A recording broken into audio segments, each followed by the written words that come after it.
오늘 우리에게 주신 말씀 사도행전 18장 1절로 4절까지 말씀입니다. 신약성경 218페이지 사도행전 18장 1절로 4절까지 말씀입니다.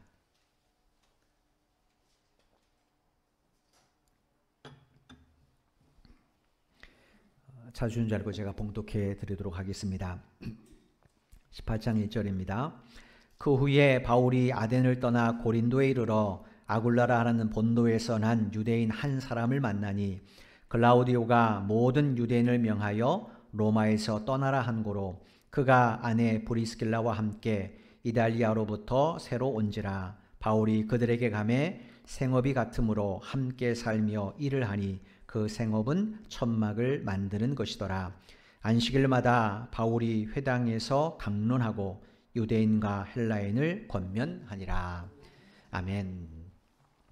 2006년부터 보건복지부에서 국내 건전한 입양 문화를 정착시키고 입양을 활성화하기 위해서 매년 5월 11일, 그러니까 이제 내일이 되겠죠. 매년 5월 10일이 되면 이 입양의 날이라고 국가 기념일로 이제 지정을 했습니다. 올해로 이제 15회를 맞게 되는데, 아시는 것처럼 입양이라는 것은 혈연 관계를 맺은 그런 친자 관계가 아니죠. 법적으로 일반인 사이지만 법적으로 이제 친자 관계를 맺는 것을 입양이라 이렇게 말합니다. 그래서 대부분 입양한 아이들은 자기 입양 사실을 아는 청소년쯤 되면 이렇게 많은 방황을 하게 된다고 합니다. 버려졌음에 대한 그런 아픔도 있고, 또 자기의 정체성에 대한 그런 아픔도 있고, 또 주위 시선에 대한 그런 아픔도 있어서 아마 이런 방황을 하게 되는 것 같아요. CCM 찬양 가운데 그 워킹이라는 그룹이 부른 기대라는 찬양이 있습니다. 여러분도 아실 겁니다. 가사가 주 안에 우린 하나 모습은 달라도 예수님 한 분만 바라네, 이런 가사로 시작되는 그런 찬양이죠. 이 워킹이라는 CCM 그룹에서 이 찬양을 부르신 분이 이제 박유환 목사님입니다. 그때 이제 전도사 시절이었고 지금 목사님이 되셨는데, 이분은 태어난 지 이틀 만에 이제 홀트 아동복지회로 보내져서 난임 가정에 입양이 된 그런 분입니다. 아주 어릴 때 입양됐기 때문에 처음엔 자기 입양 사실을 몰랐죠. 그래서 또 부모님도 워낙 사랑으로 잘 보듬어줬기 때문에 전혀 어떤 방황이나 이런 것 없이 잘 자랐답니다. 그런데 중학교 2학년 때 자기 입양 사실을 알게 됐어요. 그래서 그때부터 20살이 넘어서까지 아주 오랜 기간 방황을 했답니다. 그러니까 부모님을 속을 오랜 동안 이제 썩인 거죠.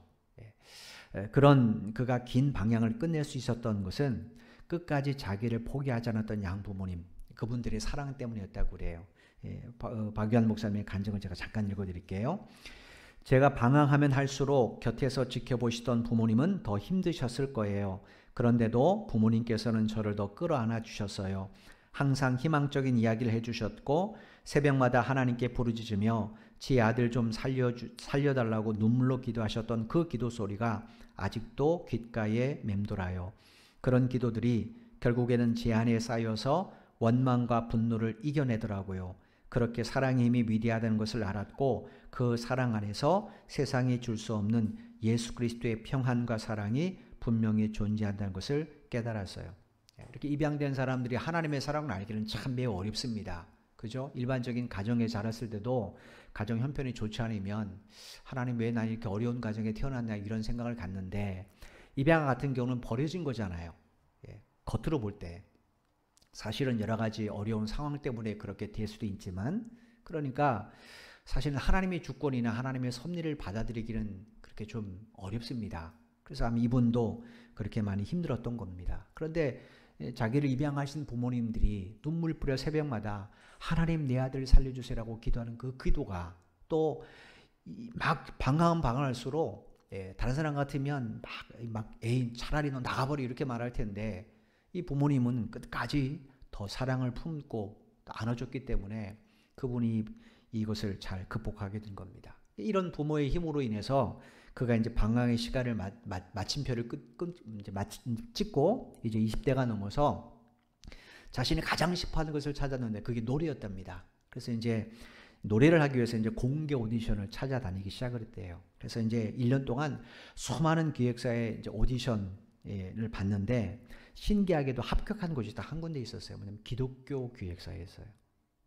그때까지 이분은 CCM이 뭔지도 몰랐답니다. 근데 이제 다른 데는 다 걸려대고 딱 기독교 기획사 합격했는데 그때 가서 이제 CCM을 알게 된, CCM이라는 장르를 알게 된 겁니다. 그러면 가만히 생각해 보십시오. 이분은 자기가 노래하고 싶다고 해도 CCM, 하나님 찬양한 것은 전혀 생각을 하지 않았어요. 그런데 불구하고 그의 발걸음이 유일하게 그것으로 연결됐습니다. 여러분, 이게 어떻게 사람의 계획이라 할 수 있겠습니까? 그죠? 그의 부모님들의 눈물 어린 기도를 들으신 하나님께서 친히 이 박유한 목사의 발걸음을 그곳까지 인도하셨던 거예요. 그 후에 이제 찬양 사역자가 되고 나서 이 박유한 목사님 자기의 삶에 대해서 간증할 때마다 집회 때 이런 고백을 한다고 합니다. 길러준 어머니께 받은 사랑의 힘이 컸고 근본적으로는 하나님의 사랑과 은혜가 있었기에 생물을 원망하지 않을 수 있었습니다. 그 이 말처럼 이 세상 모든 사람들의 배경에는 근본적으로 하나님의 사랑과 은혜가 있었습니다. 하나님의 사랑과 은혜가 아니었다면 어떻게 우리 부모들이 존재할 수 있고 우리 조상들이 존재할 수 있겠습니까? 그러니까 근본적으로는 하나님의 사랑과 은혜가 다 이렇게 깔려 있는 겁니다. 이것을 아는 사람, 이것을 깨닫게 되는 사람은 그 순간부터 비로소 하나님을 알고 하나님의 뜻을 따라 살게 되는 거예요. 사도 바울이 다메섹 도상에서 부활의 주를 만나기 전까지는 헛된 인생을 살았습니다. 자기 나름대로는 비전이 있었고 열심히 자기의 미래를 위해서 열심히 살았습니다. 그런데 결국 그것은 오히려 하나님의 심판 앞에 자기 죄를 무겁게 만드는 길이었어요. 근데 다메섹 도상에서 부활의 주를 만난 후에 그가 어떻게 살았습니까? 평생 오직 주님만 위해 살았어요. 이건 뭐예요? 하나님의 사랑과 그 큰 애를 알게 되었기 때문에 그래요. 특별히 바울이 고린도서 15장 10절에서 내가 나된 것은 하나님의 은혜로 된 것입니다. 이런 고백을 합니다. 바울 서신에서 유일하게 이 고백이 있는데 이걸 볼 때 아마도 바울은 고린도를 방문해서야 이 사실에 대해서도 깊이 묵상하게 된 것 같아요. 물론 다른 때도 이거 모르는 것 아닙니다. 그런데 특별히 고린도에 방문하면서 사역하면서 아마 하나님의 이 주권적인 은혜, 섭리를 더 깊이 깨닫게 된 것 같아요. 오늘 보면 2절 말씀을 보겠습니다. 아굴라라는 본도에서 난 유대인 한 사람을 만나니 글라우디오가 모든 유대인을 명하여 로마에서 떠나라 한 거로 그가 그 아내 브리스길라와 함께 이데알리아로부터 새로 온지라 바울이 그들에게 가매. 오늘 본문이 제가 말씀드린 이 하나님의 은혜와 사랑이 배경이 된 것, 여기에 대한 바울의 삶의 가장 중요한 고백이라고 볼 수 있어요. 우리가 지난번에 말씀드린 것처럼 아굴라는 원래 유대인입니다. 그죠? 유대인이면 보통 예루살렘에서 거하게 되어 있어요. 일부에도 말씀드렸지만 유대인들은 자기들의 땅, 이스라엘이란 가나안이란 땅 이곳에 대한 집착이 굉장히 강합니다. 그들은 나라가 멸망하기 전까지 이 땅에 사는 사람만이 유대인이라고 생각했어요. 이 땅 벗어나면 이방 지역이고 거기서 사는 사람들은 다 이방인들과 함께 살기 때문에 경건하지 않다고 생각했어요. 그만큼 이스라엘 백성들에게 땅이 중요합니다. 그런데 유대인인 이 아굴라가 우리가 지난번에 살펴본 것처럼 이스라엘, 즉 예루살렘이 아니라 오늘날 터키 대륙의 북동쪽에 위치한 본도에서 태어났어요. 여러분 그거 어떻게 이 먼 지역, 본도에서 예루살렘까지는 굉장히 먼 거리입니다. 근데 어떻게 그가 이 본도에서 태어났습니까? 지난번에 말씀드린 것처럼 586년에 주전 586년에 남유다가 바벨론 제국에서 멸망을 당했습니다. 그때 바벨론 제국이 특별히 남유다 사람들은 종교심이 굉장히 강합니다. 그 당시 신과는 뭐냐면 모든 나라마다 지역마다 신이 다 따로 있다고 생각했어요. 따라서 자기 나라를 점령한 국가의 신이 있다면 그 신이 더 위대한 겁니다. 그러니까 그 시대 때는 여러 신들을 섬기는 것이 별로 부담이 안 돼요. 근데 유독 유대인들만은 바벨론의 신을 섬기지 않습니다. 그리고 하나님이라면 그들이 목숨 걸고 목숨 내놓고 투쟁을 합니다. 그러니까 바벨론의 입장에서는 그들을 흩어버리는 것이, 특별히 핵심적인 인물들을 흩어버리는 것이 그 나라를 다스리는데 매우 좋은 정책일 수밖에 없습니다. 그래서 바벨론의 왕들이 이 남유다를 정복하고 나서 남유다의 권세자들, 귀족들이나 왕족들이나 혹은 지도층에 있는 사람들을 다 자기들이 정복한 나라 여러 지역으로 다 찢어서 강제 이주시켰어요. 아굴라 부부의 조상들도 이 시기에 아마 본토로 강제 이주를 당한 것 같아요. 그래서 아굴라는 이 유대인이지만 본토에서 출생하게 된 겁니다. 그런 그가 또 어떻게 로마 제국의 수도인 로마에 가 살게 되었는가? 본토에서 로마까지는요, 본토에서 예루살렘보다 한 2배 정도 거리입니다. 지도를 보시면 굉장히 먼 거리예요. 터키 저 북쪽하고 그 다음에 이탈리아 로마는 굉장히 떨어져 있습니다. 그런데 왜 본토에서 사는 유대인이 또 로마에 가 살고 있습니다? 이건 또 어떻게 된 건가? 여러분, 로마 제국이 헬라 제국을 정복하기 전까지는 디아스포라 유대인들은 이주가 되지 않았습니다. 딱 정해졌으면 거기만 살았어요. 바벨론 제국을 페르시아 제국이 정복하게 되죠. 그리고 페르시아 제국을 알렉산더 대왕을 중심으로 하는 그리스 제국이 정복합니다. 그런데 그리스는 헬라가 주었기 때문에 그래서 그리스 제국을 헬라 제국이라고도 말해요. 그 헬라 제국을 정복한 것이 로마 제국이잖아요. 여러분, 지도를 펼쳐보시면 다 서쪽으로부터 출발합니다. 서쪽에는 스페인 지나면 대서양이 있습니다. 옛날은 지금처럼 지구가 둥글다고 생각하지 않았잖아요. 정사각형입니다. 그러니까 대서양 저쪽에, 유럽 사람들은 대서양 저쪽에는 낭떠러지고 땅이 없다고 생각했어요. 그러니까 땅을 넓히려면 어떻게 됩니까? 동쪽으로 해요.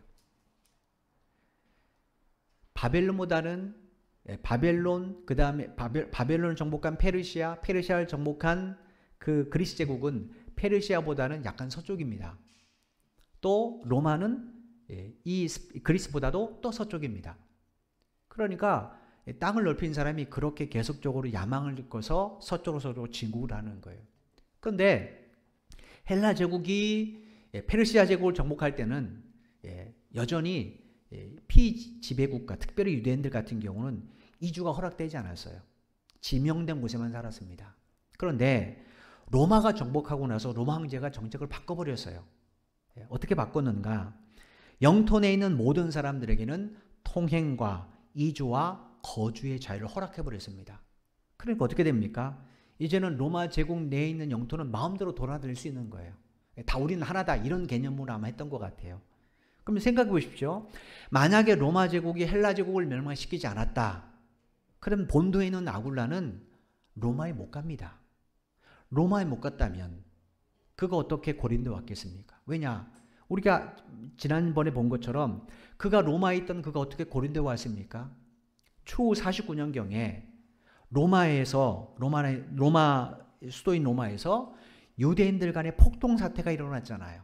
그죠?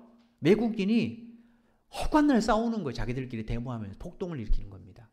그러니 로마 제국 사회가 얼마나 불안하겠습니까? 만약에 우리나라에 있는데 외국인 거주자들이 매일같이 여러 가지 사건을 일으킨다고 생각해 보십시오. 그 얼마나 불안합니까? 그죠? 그래서 그 당시에 로마 황제 글라디우스가 로마에 있는 유대인들이 지금 폭동을 일으키니까, 사회를 불안시키니까, 시민권이 없는 유대인들은 다 추방령을 내렸단 말이에요.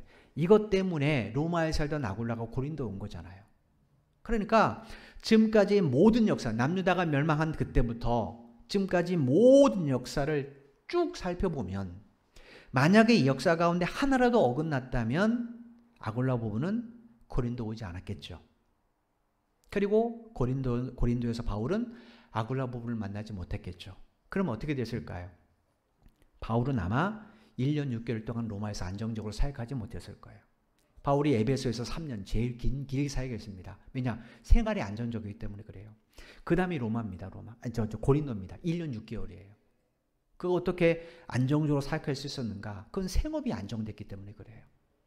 아굴라 부부가 그 당시 천막 제조업을 해서 그 사람을 만나서 취직하고, 더군다나 그리스도인이니까 얼마나 자유롭게 복음을 전하면서 일을 했겠어요.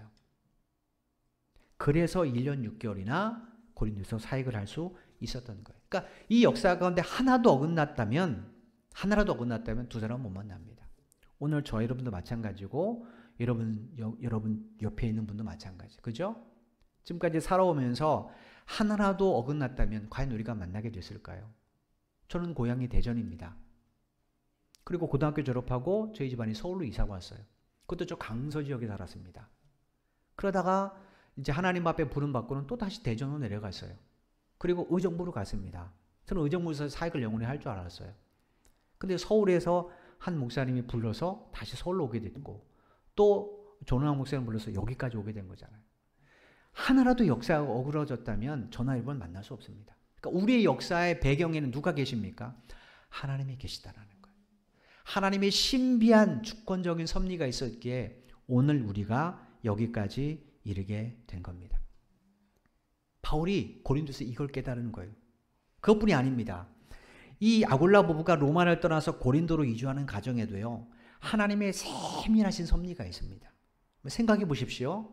로마는 넓습니다. 그죠? 그 당시 세계 중심이 얼마든지 갈 데가 많습니다. 추방하라 그러면 얼마든지 갈 데가 많잖아요. 근데 로마에서 고린도 오는 게 쉽지 않습니다. 거리도 가깝지 않아요. 주변에 훨씬 가까운 곳이 많습니다. 근데 생각해, 여러분이 만약에 이민을 떠난다면 뭔가 목적이 있어서 그 이민지를 결정하지 않겠어요? 그냥 삥 세계지도 돌리다가 손가락으로 탁 찍어서 여기 가지 그러지 않을 거 아닙니까? 그러니까 로마에서 추방령이 내려졌을 때 아굴라 부부 입장에서는 어디로 가지? 이걸 먼저 생각했겠죠. 어디로 가려면 먹고 사는 문제가 반드시 연결되게 되어 있습니다. 그러니까 자기의 기술이 있는 생업, 이것과 관련된 곳을 선택할 수밖에 없는 겁니다. 따라서 고린도를 선택한 이유도 생업과 관련되어 있습니다. 그 중에 특별히 고린도에서 열리는 이스트미아제라는 대규모의 축제가 있습니다. 이 축제가 가장 결정적이었어요. 여러분, 고대 그리스 때는 4대 대전이 있었습니다. 올림피아제, 그 다음에 네미아제, 피티아제, 이스트미아제, 이게 고대 그리스 국가의 4대 제전이에요. 그 중에 올림피아제 같은 경우는 지금 우리 올림픽의 시초잖아요. 올림피아제는 그리스 12신들 가운데, 이 제전들은 다 제사하는 축제입니다. 그래서 그리스 신화에 나오는 12신 가운데 특정한 신을 위하여 설정한 제전이 바로 무슨 제예요. 그 중에 4대 제전인데, 이건 보통 그리스 12주신 가운데도 좀 막강한 힘을 가진 신들이죠. 올림피아제는 여러분 아시는 것처럼 12신 중에 주신이 누굽니까? 주신이 누굽니까? 모르세요? 제우스잖아요, 제우스. 그 제우스를 위한 축제입니다. 제우스를 기쁘게 하는 제사. 그게 바로 올림픽의 원래는 처음 출발점입니다. 이 네미아제도 마찬가지였습니다. 올림피아제하고 그 다음에 이제 네미아제 같은 경우는 다 그리스에 있는 제우스 신을 위한 겁니다. 그 다음에 이제 이 피티아제 같은 경우는 아폴로라는 신이 있습니다. 그 신에 대한 제전이에요. 고린도는 삼면이 바다입니다. 우리처럼 삼면이 바다예요. 그래서 이 고린도 바로 위가 이제 그리스 본토니까 밑에는 펠레포네소스 이제 섬으로 되어 있는데, 그래서 여기는 바다와 관련된 신을 섬깁니다. 그게 뭐냐면 그리스인은 포세이돈이라는 신입니다. 그래서 이스트미아제는 포세이돈 신을 기리기 위하여 만든, 그러니까 포세이돈 신을 기쁘게 해드리기 위하여 만든 제전이 바로 이스트미아제예요. 이스트미아제는 2년마다 한 번씩 걸려요. 올림피아제 같은 경우는 4년마다 한 번씩 걸립니다. 근데 이 독특하게 이스트미아제 같은 경우는 2년마다 한 번씩 열었어요. 그래서 매 2년 되면 고린도는 이제 지난번에 지어본 것처럼 그리스 본토하고 펠레폰네소스를 반도를 연결하는 유일한 육로란 말이에요. 조금은 지역인데, 그러니까 어떻게 되겠습니까? 이스트미아제가 걸리면 출전 자격은 그리스인이면 다 됩니다. 그래서 운동계를 한다는 사람들은 다 이스트미아제 되면 2년 정도 고린도로 몰리는 거예요. 더군다나 올림피아제는 4년마다 한 번씩 열리잖아요. 다른 것도 마찬가지고. 그러니까 그런 것에 목이 메인 상인이나 운동사 하는 사람들은 2년마다 열리는 이것이 얼마나 좋습니까? 그죠? 만약에 올림피아제에 떨어졌다 그래도 2년 후에 다시 여기 올 수 있으니까. 그러니까 이스트미아제는요, 다른 제전보다도 더 많은 사람들이 모인답니다. 여기에 또 장사하는 사람들 얼마나 모이겠습니까? 그런데 문제는 지도를 보시면 고린도는 넓은 땅이 아니거든요. 그러니까 숙소가 모자랄 수밖에 없습니다. 그런데 지금 같은 올림픽 같은 경우는 선수들에게 숙소를 제공해 주잖아요. 그죠? 예를 들어서 우리나라에 산다 그러면 우리나라에서 그 숙소를 책임지는데 옛날은 그렇지 않습니다. 다 자비량이에요. 자기가 와서 해야 돼요. 근데 숙소는 한정되어 있습니다. 그러니까 어떻게 되느냐. 선수들이나 또 구경하는 사람도 얼마나 많습니까? 올림픽 열리면 선수보다 구경객이 훨씬 더 많잖아요. 얼마나 많겠습니까? 친구들, 친척들 다 왔겠죠. 숙소가 없으니까 어떻게 되는가? 천막을 삽니다. 천막을 사서 뭐 지금처럼 옛날 제전이 뭐 한 달 가까이 되는 건 아니니까 천막을 사서 임시 숙소로 사용하고 끝나면 집으로 가져가든지 아니면 그냥 길거리에 버리든지 처분하든지 이렇게 했습니다. 그러니까 고린도에서 제일 잘 되는 장사가 뭔가? 천막 만드는 장사입니다. 천막 제조업이 고린도에서는 아무리 기술 없어도 돈을 벌 수밖에 없어요. 그래서 생각해 보십시오. 아굴라 부부가 뭐 하는 사람입니까? 천막 제조업이죠. 근데 그들이 글라우디오 황제가 로마에서 로마인들을 추방시킬 때가 언제냐면 주전 49년 말부터 50년 초란 말이에요. 근데 이스트미아제가 언제 열렸는가? 고린도에서 그 다음에 51년에 열렸어요. 그러니까 로마를 떠나야 될 아굴라 입장에서는 야, 뭐 먹고 살지 어디 가서? 그런데 그 다음에 뭐가 있어요? 고린도에서 이스트미아제 있잖아요. 그러니 이 부부를 위해서 하나님이 얼마나 세밀하게 섭리하셨는지를 한번 생각해 보십시오. 이것보다 더 놀라운 사건이 하나 있는데 그게 뭐냐면 원래 이스트미아제는요. 주전 146년부터 44년까지 100년 동안 중단된 축제입니다. 이유가 뭔가? 헬라 제국을 정복한 로마 제국이 여러분 그리스 제국은 해군력이 굉장히 막강합니다. 그러니까 로마 제국이 제일 싫어한 게 뭐냐? 해군력이에요. 그래서 바다의 신을 기리는 포세이돈 신을 기리는 이 축제를 로마 황제들이 아예 못하게 막아버렸어요. 그러니까 로마 제국이 헬라 제국을 정복한 후에 이 이스트미아제는 사라지게 됩니다. 역사 속으로 100년 동안 중단이 돼요.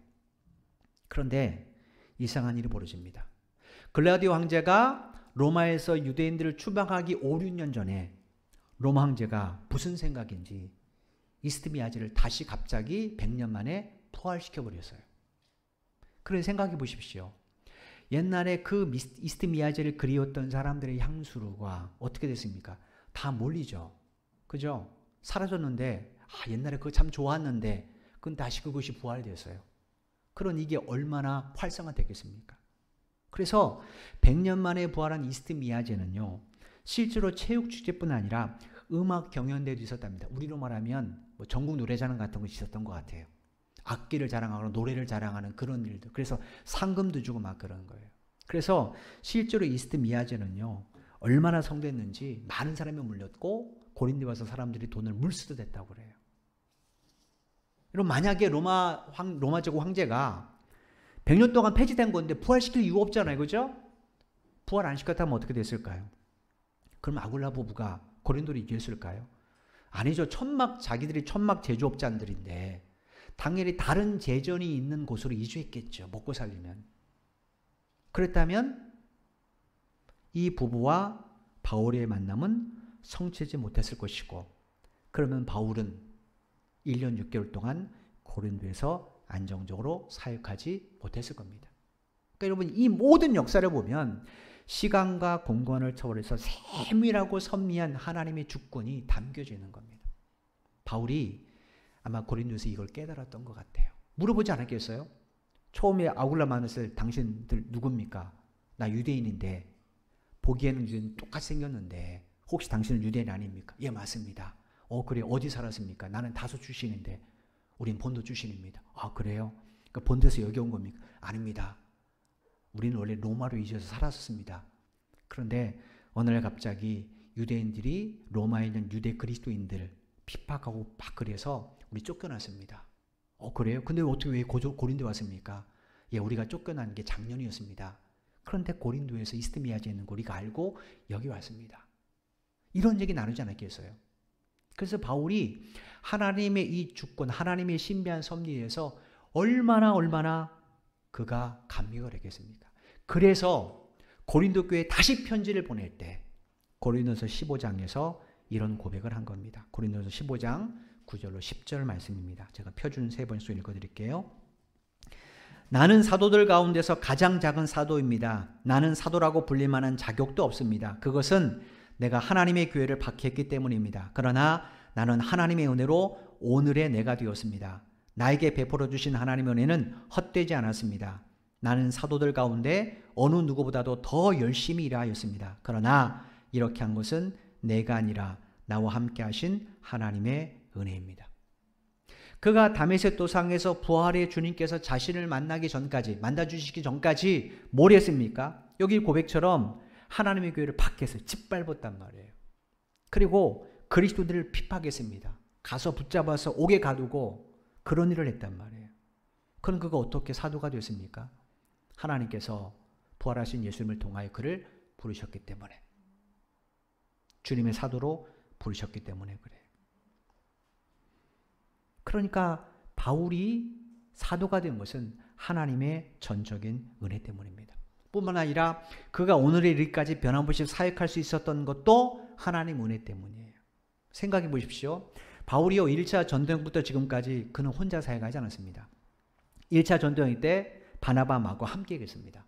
그런데 중간에 마가가 밤빌리아에서 도망가요. 이제 잠깐 이제 이들과 헤어지는 사건이 있는데, 그래도 하나님 그때마다 또 다른 사람을 붙여줬다는 이야기를 제가 말씀드리는 거예요.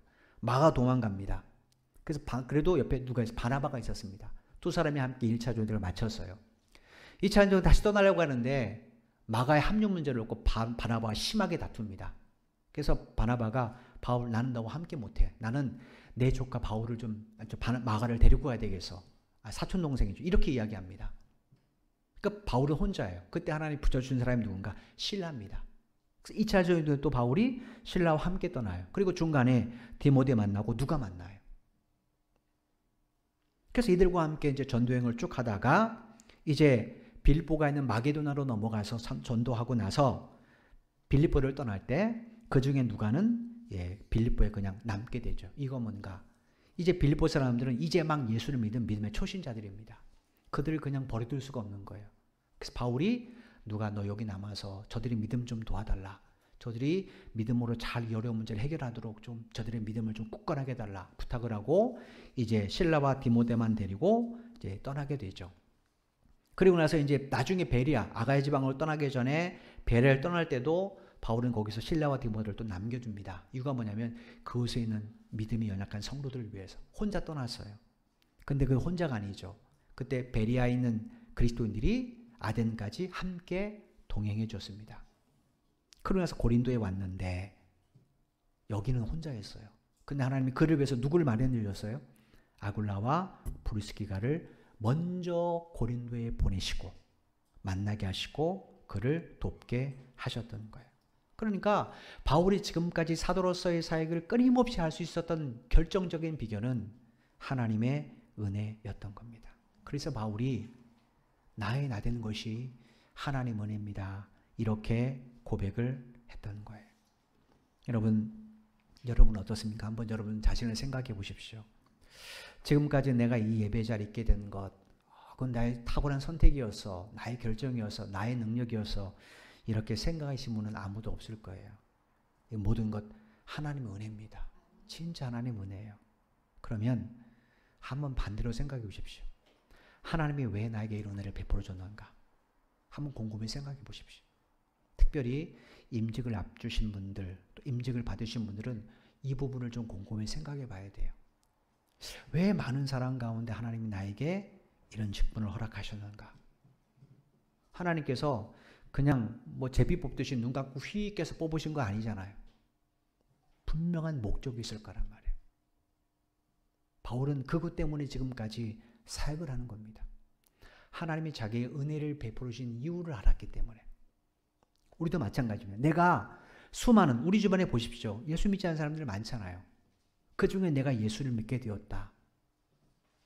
그럼 뭔가 하나님이 특별한 목적이 있어서 내게 이런 은혜를 베풀어 주겠죠. 특별히 내가 내 부모님, 형제들 아무도 안 믿는데 나 혼자 예수 믿는다. 그런 분들은 고민을 한번 해보셔야 됩니다. 왜 하나님 나에게 이런 은혜를 베풀어 주셨을까?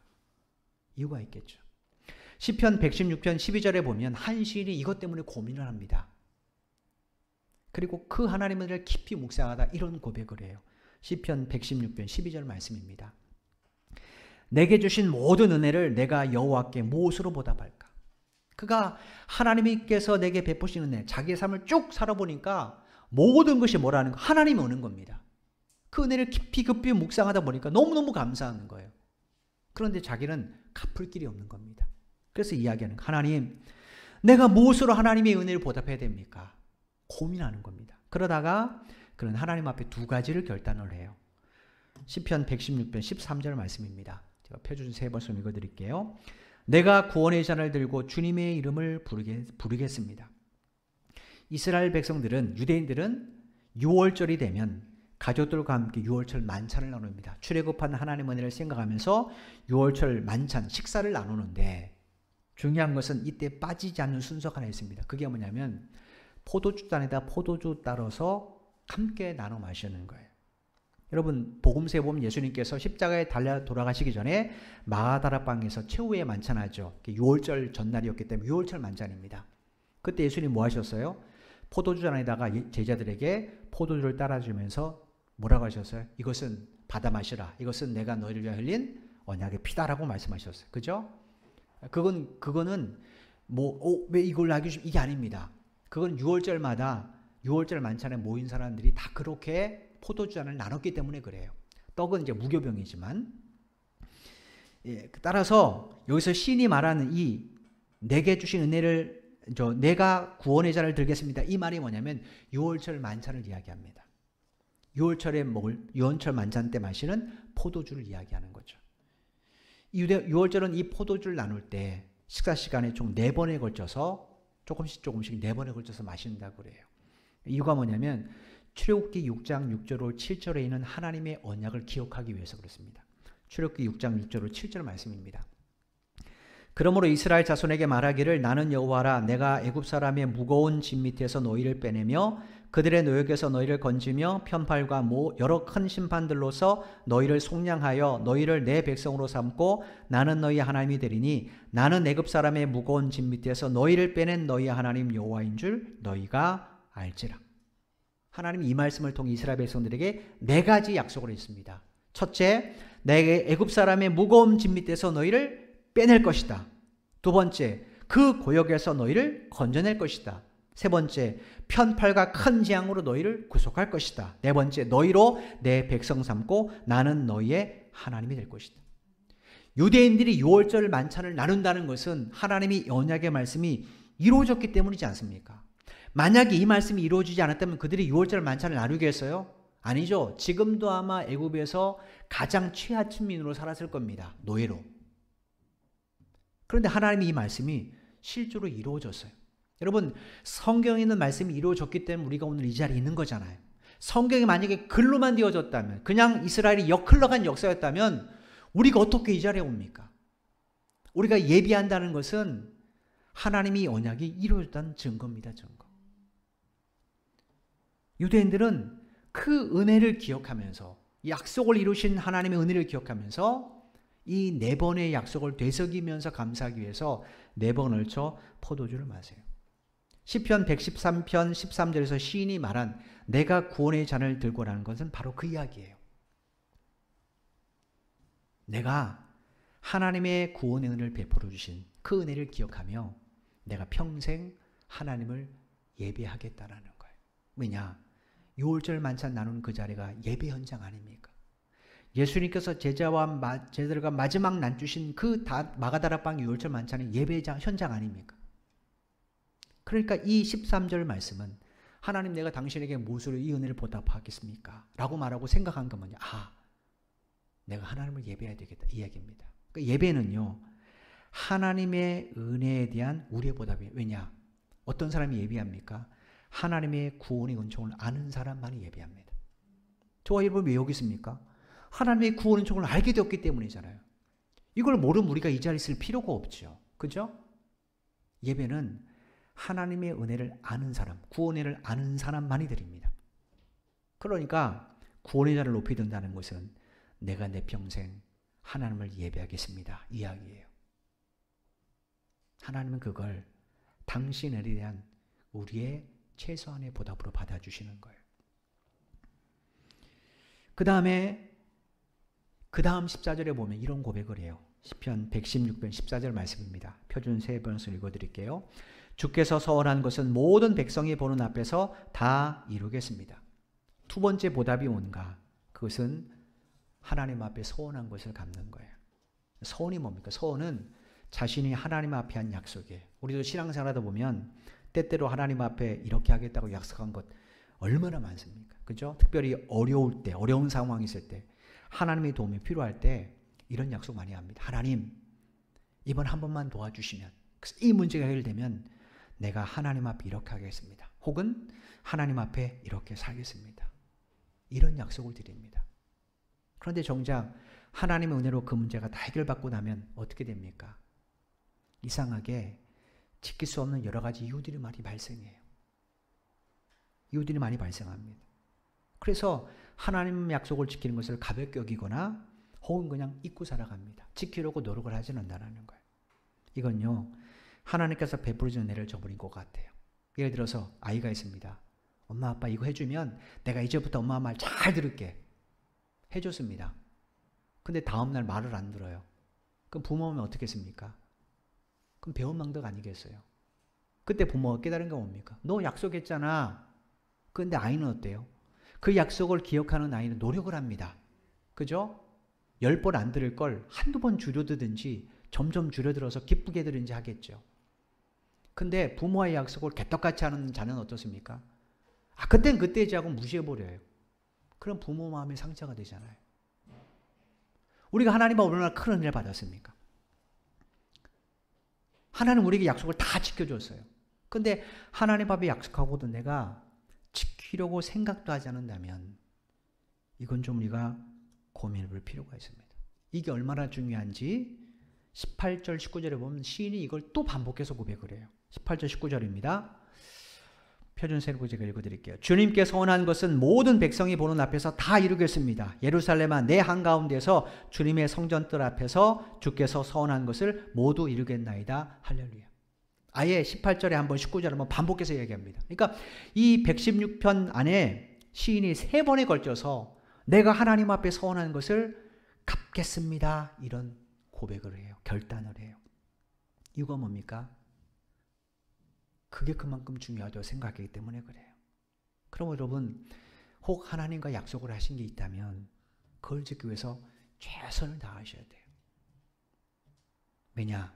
이건 진짜 하나님의 은혜를 아는 사람만이 할 수 있는 태도이기 때문에 그래요. 그러므로 여러분 힘들고 어려운 건 많이 있겠지만 하나님 앞에 내가 뭔가를 서원했다면, 서원은 진짜 함부로 하는 것 아닙니다.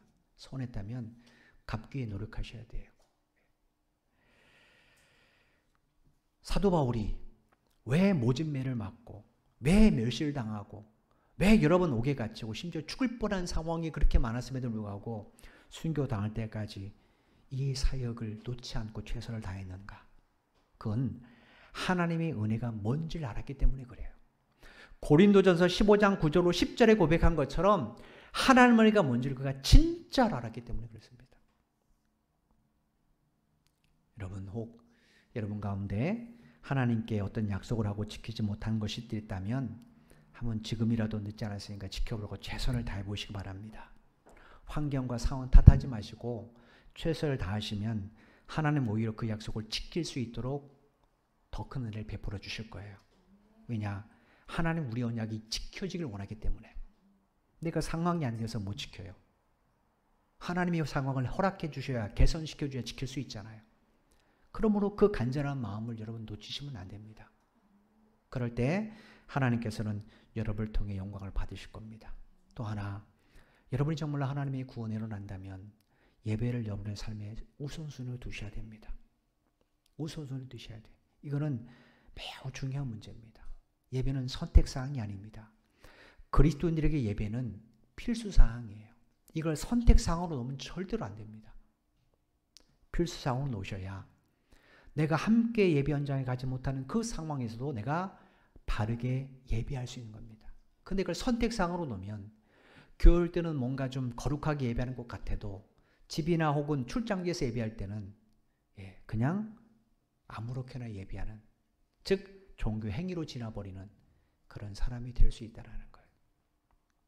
여러분, 그러므로 이 시편 시인이 말했던 이 두 가지 결단이 여러분에도 있기를 주님의 이름으로 축원을 드립니다. 그러면 하나님께서 여러분의 삶을 바울처럼 은혜의 통로, 복음의 통로로 반드시 사용하실 것이고, 여러분에게 하신 그 약속을 반드시 이루어 주실 겁니다. 이런 하나님을 바라보면서 한 주간도 그리스도로 살아가는 여러분 되시기를 주님의 이름으로 축원을 드립니다. 기도드리겠습니다. 하나님, 감사합니다. 우리가 모시간대 이처럼 큰 은혜를 베풀어 주셨는지요. 하나님 없고는 당신 아들 예수 그리스도, 그 예수 그리스도를 진흙덩이에 불과한 더럽고 냄새나는 추악한 죄인인 우리를 위하여 십자가에 내어 주셨습니다. 우리가 하나님 앞에 요구하고 요청한 것도 아닙니다. 만약에 주님이 십자가의 달로 돌아가지 않았다면 우리의 마지막은 영원한 멸망의 지옥행이었을 겁니다. 우린 이사시도 모른 채 죄인으로 살아갔는데 하나님은 우리보다 앞서 우리가 주님을 만날 수 있도록 모든 길을 예비해 놓으셨고, 때가 되매 부모를 통하여 혹은 친구를 통하여 혹은 사랑하는 사람을 통하여 우리로 예수님을 만나게 해주시고 오늘 이 자리까지 있게 하신 하나님 참 감사를 드립니다. 하나님, 이제 그 하나님의 은혜를 우리가 결코 경홀히 여기지 않게 도와주시고 은혜 받은 자답게 살아갈 수 있도록 주여 도와주옵소서. 우리 가진 모든 것으로 하나님께 드린다 해도 그 은혜에 어떻게 보답할 수 있겠습니까? 다만 하나님 우리에게 원하시는 것은 참된 예배고 하나님과의 관계임을 오늘 다시 한번 깨달았습니다. 하나님, 주를 예배함이 우리 삶의 첫 번째 순위가 될 수 있도록 도와주시고 하나님과의 관계를 결코 소홀히 하지 않고 중요하게 생각하는 우리가 되게 하여 주옵소서. 혹 하나님, 우리가 지금의 힘든 문제를 해결하기 위하여 하나님 앞에 약속하고도 지키지 못한 것이 있다면 우리를 용서해 주옵소서. 우리는 무지하고 또 기억력이 떨어지는 자입니다. 하나님, 우리에게 다시 한번 떠오르게 하시고 그 약속을 지켜나간 우리가 되어서 하나님과의 관계를 바르게 세워가는 한 분 한 분 되도록 도와주옵소서. 하나님, 용인발 코로나 사태 때문에 하나님 아버지, 많은 사람들이 힘겨운 또 싸움에 들어갔습니다. 하나님, 많은 확진자가 발생하지 않도록 은혜 베풀어 주시고 특별히 이번 기회를 통하여 하나님 자신의 어리석음을 깨닫는 사람들이 많이 일어날 수 있도록 은혜 베풀어 주옵소서.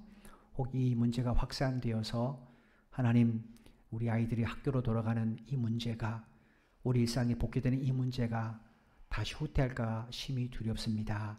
하나님, 지혜를 허락해 주시고 특별히 국리를 베풀어 주셔서 속히 이 문제가 해결될 수 있도록 도와주시고 이번 한 주간 동안은 치료와 하나님, 아직도 이 나라를 버리지 않은 하나님의 은혜를 함께 나누는 시간들이 되도록 도와주옵소서. 한 주간 우리 성도들의 가정과 직장과 사업을 지켜주시기를 소원합니다.